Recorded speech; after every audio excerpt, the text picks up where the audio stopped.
الله الرحمن الرحيم. الحمد لله والصلاة والسلام على رسول الله صلى الله عليه وسلم. أما بعد، السلام عليكم ورحمة الله وبركاته.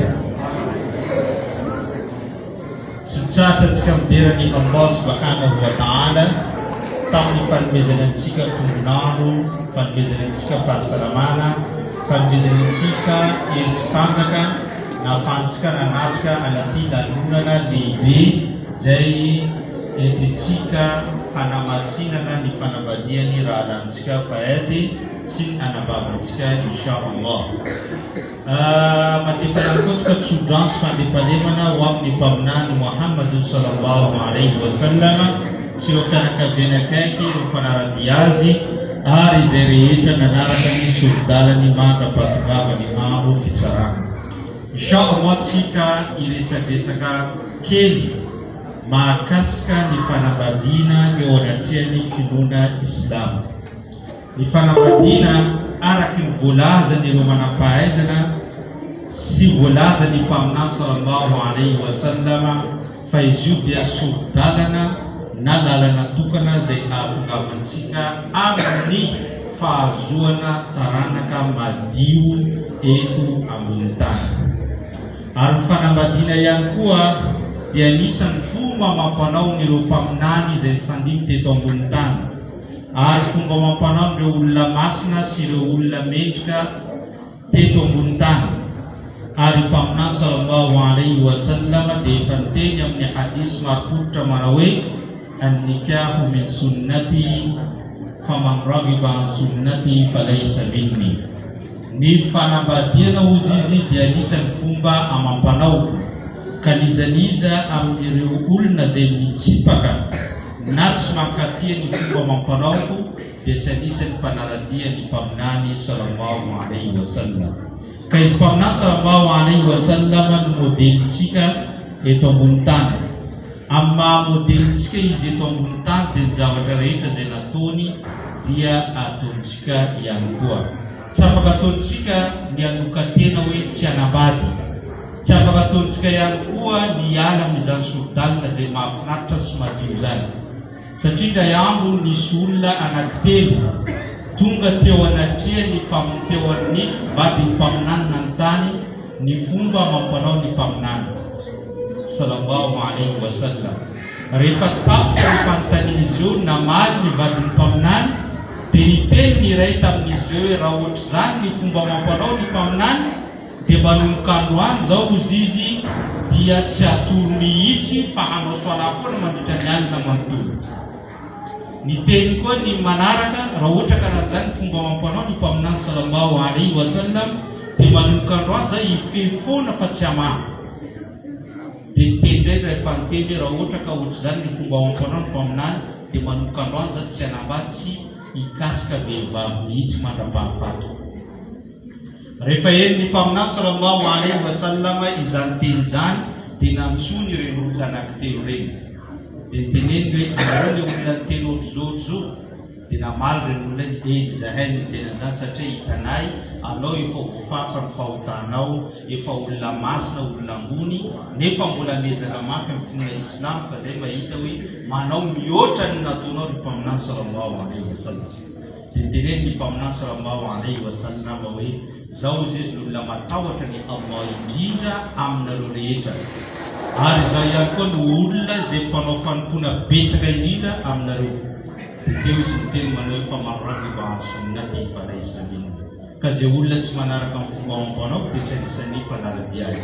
Dikan'izany tsy azo atao ny manapa-kevitra tsy hanambady, tsy azo atao ny manapa-kevitra tsy atoro mihitsy amin'ny alina, ary tsy azo atao ny manapa-kevitra ifefona mandavan-taona. Satria nahoana teneny ny mpaminany sallallahu alaihi wasallam manao hoe wa inna li badanika alayka haqq wa li ahlika alayka haqq fa a'ti kulla dhi haqqin haqqa.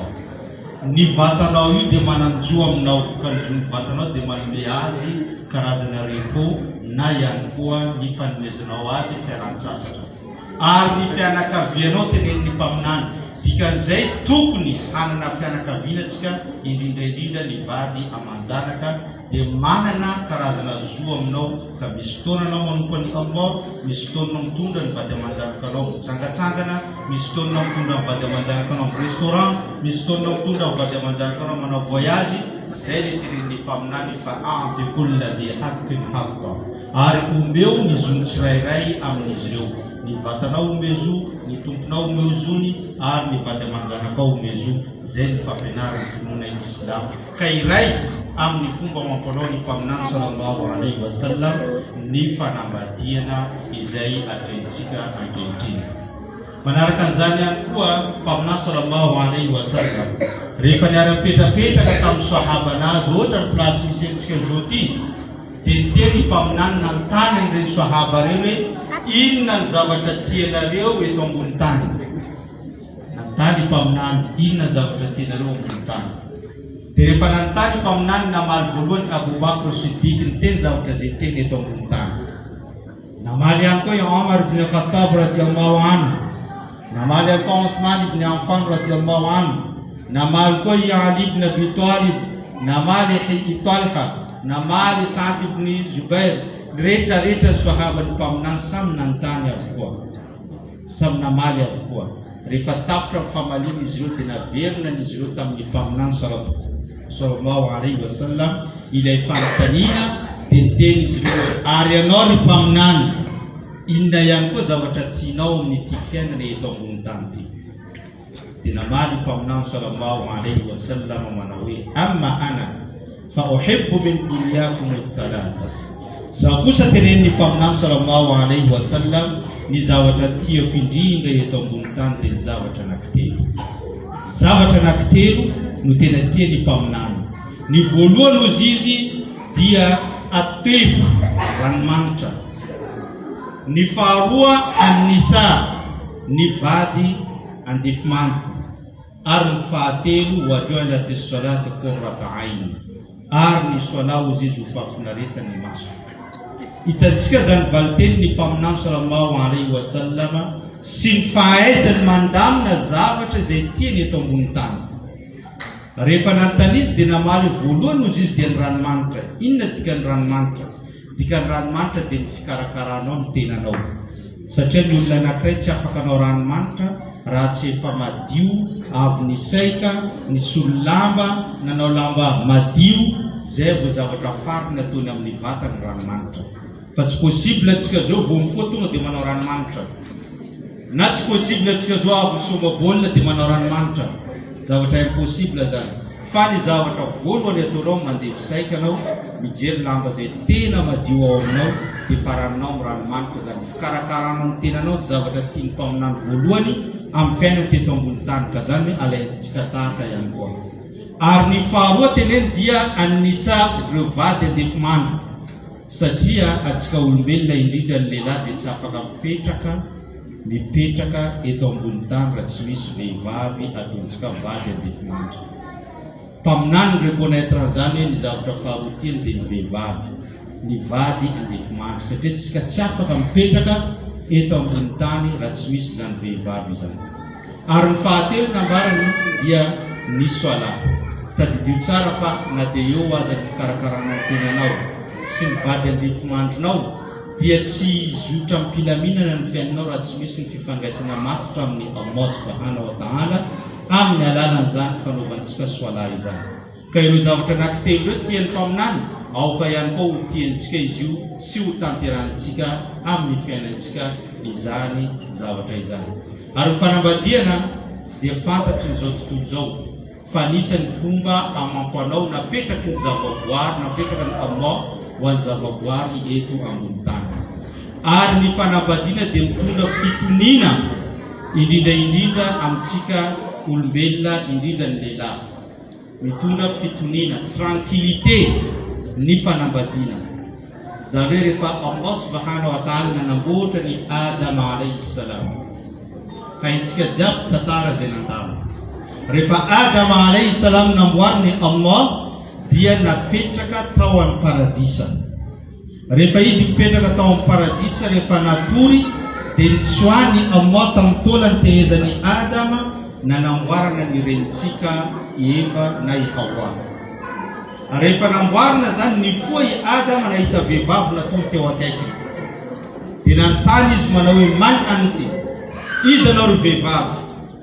Dia namaly zany vehivavy zany ana Hawa, zao izy Hawa na zao Eva. Dia namaly Adama alayhi salam nanontany azy, limaza khuliqti, inona no antony nanamboarana anao? Dia namaly zany vehivavy zany mamantsika zany hoe khuliqtu li askuna ilayka, zany amboariny Allah mba handeha hanome tranquillité anao, hanome fitonina ho anao, hiara hipetraka aminao amakivaky zao fiainana izao. Ary zany tenin'ny mamantsika Hawa zany mbola niporofoiny Allah subhanahu wa ta'ala ao anatin'ny Qur'an, rehefa izy niteny manao wa min ayatihi an khalaqa lakum min anfusikum azwaja litaskunu ilayha wa ja'ala bainakum mawaddatan wa rahma inna fi dhalika la ayatin liqaumin yatafakkarun. Tinenni Allah subhanahu wa ta'ala wa min ayatihi, anisa proof manambara fa is Allah nutupana na namboatra tsika dito ambony tany, an khalaqa lakum min anfusikum azwaja, zany hoe nanamboatra ny vady andefimandrinareo avy aminareo mitovy aminareo. Inona no antony? Litaskunu ilaiha, mba ahafahanareo mahazo an'izany tranquillité zany. Zay mbola miporofoiny Allah araka ny teniny mamantsika Hawa tany am-piandohana. Dia mbola miporofoiny Allah litaskunu ilaiha, mba azahoanareo ny tranquillité.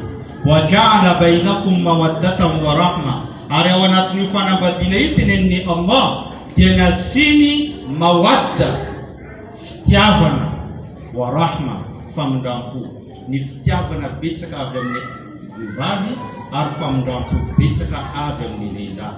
Zay ny teny Allah subhanahu wa ta'ala tenen'ny, satria matetika hita ao anatin'ny tokantrano vehivavy no be fitiavana mihoatra ny lehilahy, fa ny lehilahy kosa dia manana famindrampo betsaka amin'ny vehivavy ao anatin'izany tokantrano zany.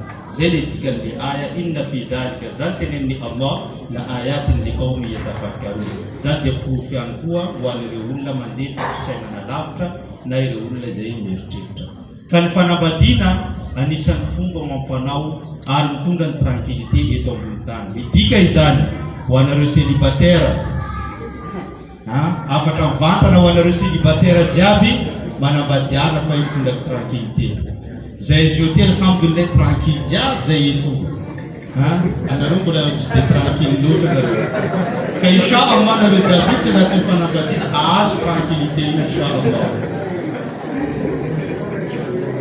Zay zany le fanambadiana amin'ny finoana Islam. Fa inshallah tsika jiaby ahazo an'izany tranquillité zany, atsika jiaby inshallah hiditra ao anatin'ny fanambadiana tsy ho ela inshallah. Tiantsika patsahivona eto fa rehefa tsika miditra ao anatin'ny fanambadiana io ihany koa dia misy ireo karazana fepetra takina. Misy ireo karazana fepetra takina ao anatin'izany fanambadiana zany. Ho an'ny finoana Islam no resantsika. Ny voalohany amin'ny fepetra dia ny fisian'ilay mpanambady anankiroa. Zay ny fepetra voalohany. Fisiny mpanambady anankiroa, zany hoe la sy vavy, zay no takina. Ary zany amin'ny teny arabo no antsoina hoe zawj zany, zany hoe zawj zany amin'ny teny arabo dikany hoe zany zavatra anankiroa mifanohitra. Zay dikany zawj, zavatra anankiroa mifanohitra. Tsy zavatra anankiroa mitovy fa zavatra anankiroa mifanohitra. Dikan'izany rehefa tsika manao fanambadiana dia zavatra anankiroa tsy mitovy, zany hoe lehilahy sy ny vehivavy. Fa tsy sanatria anjena masina fanambadiana zavatra anankiroa mitovy, zay tsy antsoina hoe fanambadiana. Tsy vady zay, fa namana angamban'izay fa tsy vady. Ka raha ohatra ka vady zany tsy maintsy misy ny lehilahy ary misy ny vehivavy, fa tsika tsy manamasina ny lahy samy lahy na vavy samy vavy sanatria ny kabary zany. Ny faharoa takina zany amin'ny fanambadiana dia ny wali, le soltenan'ny ray aman-drenin'ilay vehivavy na ray aman-drenin'ilay vehivavy. Satria nahoana? Satria io vehivavy io tsy tonga teto ambony tany fahatany, fa nisy loharano nipoirany. Ary vehivavy io tsy hitanao teny an-dalana ohatran'io tonga dia ngeza lehibe ohatran'io. fa nisy ray aman-dreny na Malavala, nisy ray aman-dreny ny Taiza, nisy ray aman-dreny na mpianatra Fahalalam-pomba, ka androany izy lasa nanaitra anao, ary androany izy lasa nahafinaritra anao. Ka raha ohatra ka mahafinaritra anao izany vehivavy zany, dia any amin'ny ray aman-dreny ianao no mangataka azy mba miditra amin'ny varavarana fa tsy misaute la fenêtre. Zay zany ny finoana Islam, atsika miditra amin'ny varavarana fa tsy mianika varavarakely na misaute la fenêtre tsika, tsy ekeny finoana Islam zany. Ka omemboninahitra omenkaza ilay solitena ny ray aman-dreny na ilay ray aman-dreny ny vehivavy amin'ny famatoram-panambadiana tahaka zao. Zay no fepetra faharoa takina amin'ny fanambadiana. Ny fahatelo dia ny fisian'ny vavolombelona anankiroa. Misy vavolombelona anankiroa. Atsika rehetrarehetra tonga ety efa vavolombelona eo anatrehan'i Allah. Saingy takina ny vavolombelona anankiroa rehefa anao zany famatoram-panambadiana izany. Ireo vavolombelona anankiroa reo dia ijoro eo anatrehan'i Allah ny farany fa zahay dia mijoro vavolombelona fa retolona reto dia mpivady eo anatrehan'i Allah subhanahu wa ta'ala. Ary fepetra fahaefatra farany dia fisiny ilay antsoina hoe al-mahar na ny vodiondry. Io vodiondry io dia afaka omena lela-bola, zany hoe lela-bola raha ohatra ka omenao tianao dia afaka omenao lela-bola izy. Raha ohatra ka omenao fanomezana indray fa tsy lela-bola, afaka omenao tomobily. Raha ohatra ka anao misy 4x4 V8 tsy haiko inona ino no atolotra anao io kadô, zay le ina mahar. Mety atao ihany koa izy io tanimbary, misy tanimbary 5 hectare anao dia ataonao ino mahar. Mety ihany koa atao tanimboly, mety trano. Zay zavatra hitanao kadô mahafinaritra sy mahafalifaly an'ilay vehivavy dia afaka ataontsika zany izany kadô izany. Na zany no antsoina hoe vodiondry. Ary le vodiondry ihany koa dia tsisy fetra farany ambony ary tsisy fetra farany ambany fa izay fanarany izy mivady.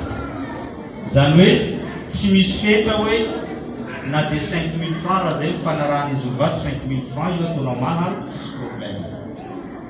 Raha mifanaraka koa izy ireo hoe 10 milliards, zay koa no inona tsy misy problème koa zay raha takatra ny lehilahy. Ary ao anatin'ny mahar ihany koa mety miady varotra, ohatra antsika miady varotra bazary reny. Antanina vehivavy io ohatriny mahar azy ho teny 5 millions, tsy takatrako zany fa tovy 3 millions. Miady varotra fa pekaro 4 millions 5. Miady varotra amin'ny mahar azo atao zany amin'ny Islam, miady varotra ny mahar. Dia farany izy eo amin'izay maromaritra iraisan'izy eo ihany. Ary ny mahar ihany koa dia afaka mialoha ny fotoana anaovan'ny fanambadiana. Ohatra antsika androany manao fanambadiana, efa mety natolotra omaly ny mahar, efa mety natolotra tamin'ny volana lasa ny mahar.